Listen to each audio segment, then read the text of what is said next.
Sige, una ta magka-pray ka earlier, no? Salamat sa tanga kuan. Si Amner is will be celebrating his 44th birthday. 42. Ha? 42. Oh, advance. For 42. Parin kay Diyos ba? Parin kay Diyos niya nga adlaw na tawhan. So, Kita man eh. kung tarang bali nato, kultura ginato nga igsuon no nga kada birthday kung ay provision, ay opportunity, kumbira gid ka an expression of our thanksgiving sa kinabuhi nga gihatag sa ato sa Ginoo. But one thing po nga gusto na ko pahinungdon siguro as a minister of the word nga ang pulong sa Ginoo mas nag-emphasize sa kaibali og pagpahinungdon sa ato, pagpreparar sa atong kamatayon kaysa pagselebrar sa atong pagkatao. Kaya ang Biblia nagaingon man sumala ni Moses, kapituan ang atong edad o dili ba kawaluan kung natay kusog. But then we know for a fact na daghan po nakaabot og 80, 90, pero kahibalo ta nga o bitaw nga atong edad nga senior citizen 60 na no. Pag sa 60 na to kung medyo di kahit na maayo mo dala sa atong panglawas, daghan atong bation. Na ako just recently, month of March, na-stroke ko. Muna nga, mag-istorya ko karon medyo kuana no. But anyway, kung tanan na to, kung tagaan si Arnel og 70 ka tuig sa Ginoo nga pagkinabuhi ni kalibutan na, after 70 years din, asa man ka? After 70 years, no? Kaya nga no, ang atong pagkinabuhi ni kalibutan na, temporary lang. Magkanya na usahay, hinumduman nato, magpahinumdum ni Solomon niya. Ang atong pagtambong sa adlaw sa kumbira, kumpara na siya sa pagtambong sa naay namatyan, mas maayo pa mo adto sa namatay kaysa sa kumbira. Nga naman, kay kinahanglan niya matakusa magpahinumdum sa iyang kaugalingon, ang kamatayon na gulat ka natong tanan.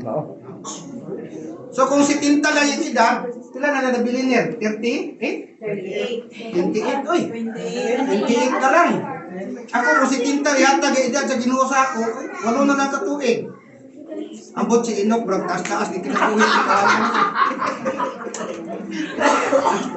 Pero, ang ako siguro, yung trust buhit na din sa kalibutan, nagpasalamat ka sa panalangin niya ginhatag sa Ginoo. Diba?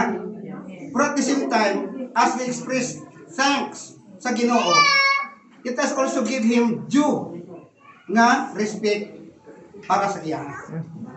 Regardless sa atong ginatawag nga religious affiliation, regardless sa atong ginatawag kibali nga mga religious spiritual conviction, we know for a fact nga kinabuhi nato temporaryo. Kinulam, no? Wala may nagbato diri sa kalibutan. Naay mga inila o dili inila, mamatay man gyud. Noynoy Aquino gani, namatay nga siya isa, presidente na to, nagkinusara. He died a lonely man. Ako may nung duman, usa sa among instructor at the same time, kuhan sa issue, he died serving the Lord at age 87. 87 years old, yung Bible study ko sa mga military camp. So ingon siya nga, mamatay ko ng palayong kalagan sa Ginoo. Kaya kahibalo ko sa akong pagkahubanaan matubang ko sa akong magbubuhay.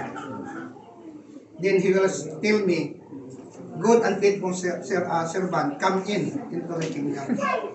So hinapunta nga, of course, si Agnes, masalamat kay paghawaan ni mo. Para mga katasan, pero abi ko sa Facebook lang kanako. Tinood ito. Now in person, tinood din. Counterpart. Mga gagmay, pumunta ko sa bata. But anyway, God's life, di ba? As we enjoy God's blessings, we grow in atong physical future. Hukuli mo ko kung spiritual, ha? Diba si mga dato taglawas, mga nipis tag espiritu, no? Tagaan na itong importansya atong espiritu. And part of this, spiritual aspect iba sa atong birthday celebration is siyempre, paano mo dato sa Ginoo pasalamat. And after this, we will enjoy the blessings nga gihatag sa ato. Thankful ta sa Hindi nakakatulong English. One lang. 1 year and Salamat. 1 year and 10 months, nakakuha sa opportunity siya makabalik sa iyang family. Ako just recently, I think that was 2 days ago, nag-communicate ko sa akong nasa Japan. Inakukoy, kung makaya nimo, pauli ka karong December, kay 2 years once sa karong April, nag-thumbs up siya. Wala siya katingog, no? Pa siya, mga siblings, no? Tapos ipalo-upan ako, kay ingon ako, basid mo ano yung katapusan ako, mga December is kalibutan. Terus pagkabuntag, balok siya sa, kung saan na yung ginapalulti diya pa? So kaya nga no, last Friday, abi na akong naikot mi sa dingding dito sa among area. Salamat sa Ginoo garikader na. Natulong mi ang hilatan. Ako, si Milton, si Bibi Joy, salamat sa Ginoo. Wa na appear si Mrs. kay mga nakatiman sa amo. So, pagkabuntag iya akong gitawagan. Kailangan maging sa pulong sa Ginoo. Sa diyan sa gaingon niya kamong nagaingon nga moadto ta ani nga lugar, magnegosyo, mag-successful, magbuhat ta mga butang.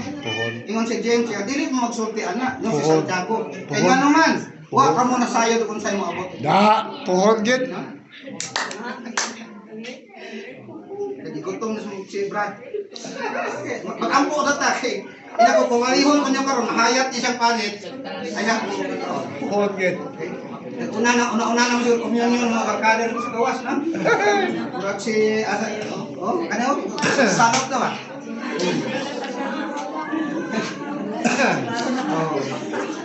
Maglaro ng pagka-espirituhan. Sige, ampot na. Okay. Ginoo, nag-aadangog kami sa trono sa imong grasya, nagapasalamat Lord God, di nga malagtigom, imong gihatag ka namo.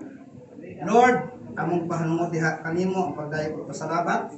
Bisan ko Lord God sa among kaguban Lord God, pagsilibrar sa ika-42 Lord God nga adlaw na tawhan mo ni Arlene Lord God. Salamat Ginoo nga bisan ko God sa iyang kinabuhi. Imo ang magihatag si Agnes nga mahimo ng kapikas. Lord, maginabuhin sila, pag-iya sa ilang anak, Lord God, nga makapot sa nila, Lord God, ang maayong makagmaon. Salamat, ikaw, nagatipig, Lord God, sa lutlot, sa trabaho, Lord God, sa gawas. Sa imong panalangin, nakahimot sa Lord God, sa uban, Lord God, ni nga selebrasyon, sa ika-42 nga adlaw na tawhan, Lord God, sa iyong kapikas. Ginoo, panalangin sila.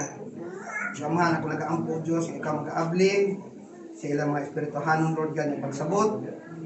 Ngaron amahan ang ilang pagkinabuhi ilang sabtan Ginoo nagdili lamang tama ang kalibutan.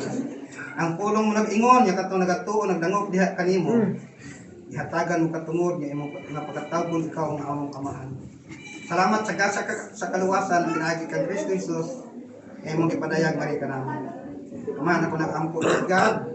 San Lord God sa Sakuti family. So mga Kosyo family, mga kaliwatan Lord God, din ang kuding Lord God, mga kabataan, salamat nga Lord, ang imong panalangin kanunay ang makuban kanila. Ikaw na sa Lord God, kung sa ilang gisugdan Ginoo, mga pagpaningkamot, kung ikaw usap na sa Lord God, kung asa sila niyamutan karon sa ilang mga pagpaningkamot sa pagpaningkamot. Kung nag-aampo ang mahal, nga dili nila kalimtan ang tanan, nga kani nagikan kanimo nga panalangin. Iyahe sila sa matag adlaw, tagaimang panglawas Lord God si Dudong Arnel Ginoo, saan pa siya ang trabaho. Lord, keep him safe. Lord, sa iyang mga duties, Lord God. Magpatuman, Lord God, sa lokal na Lord, malaudnon, Lord God, sa aming pagpatuman. Umuasap siyang panalangin, Lord God, nato sa iyang mga kaubanan. Isang pag-alot-lot, Ginoo siyang trabaho. Iyang mga schedule, Lord God, sa pagbalik, Lord God. Ikaw ang kauban kaniya. Salamat sa pabor o panalangin yung gihatag kaniya. Ng Lord siya, nakadangog Lord God sa usa ka amo nga dunay konsiderasyon. Salamat usab nga tanan Lord God nga panalangin, material, financial, physical, and even spiritual. Ikaw ang tinugdan ng tanan. Father, in the name of Jesus, we ask you Lord God to bless this food. Sanctify this Lord God. Lord, inlui, butlia, sa among pagdawat ani Lord God, makahatag kini kusog, kabaskog sa mga tagisanan mo panglawas. Ug insan Lord God, among magamit aron ikaw mahimaya o mapasidunggan sa among matag sa kakinabuhi. Dalagon ikaw, imong himaya, tanang magpasalamat ko pilayi, tungod lamang sa ngalan sa Amahan, sa Anak ko sa Espiritu Santo, kami nag-ampo. Amen. Birthday to you. Candle. Ano mo? Happy birthday to you. Happy Birthday. Happy birthday. Happy birthday to you. Again. Happy birthday to you.